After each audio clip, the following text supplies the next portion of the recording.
Here's a concerning stat. Every 20 minutes, an older adult dies from a fall. But could these falls be prevented?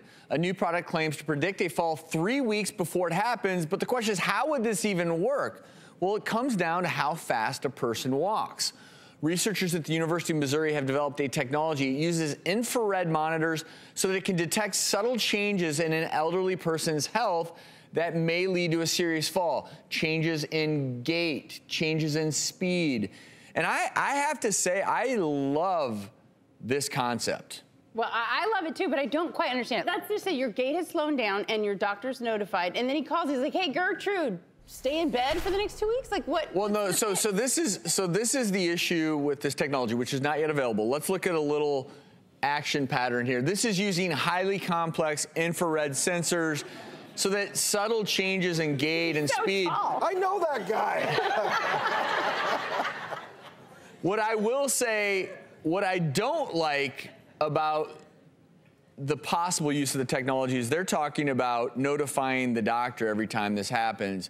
Well, you're absolutely right. You notify a doctor in the doctor's office that this is happening. Number one, the doctor's going to get 50 texts a day. But this could be really useful for a caregiver, or if someone is in an assisted living facility. I think in those environments, if you say have a parent who you think is slowing down a little bit, the reason it's so important to stop a fall is a lot of times once you've fallen, it doubles your risk for a future fall. 1 in 5 falls leads to serious injury. Often that first fall, it's that cliff. You fall, maybe you break something, then it leads to other medical problems, and it can be for the additional falls, and then the pneumonia happens. And oh yeah, that one fall can be a life-threatening. But what is really cool is, and a lot of people say, well, what's the point in knowing if someone's gait's slowing down? There's nothing that can be done, but nothing further could be from the truth, because the truth is with some physical therapy, with knowing why, for instance, if someone's gait is disrupted and they're slowing down because maybe they just have a tight right hip. Right, or maybe their thyroid function's suddenly off, or insulin levels or something. That makes sense. I do want to say one quick thing, and this is anyone who is watching this. If you sustained a fall, a lot of times patients won't tell their physicians or loved one.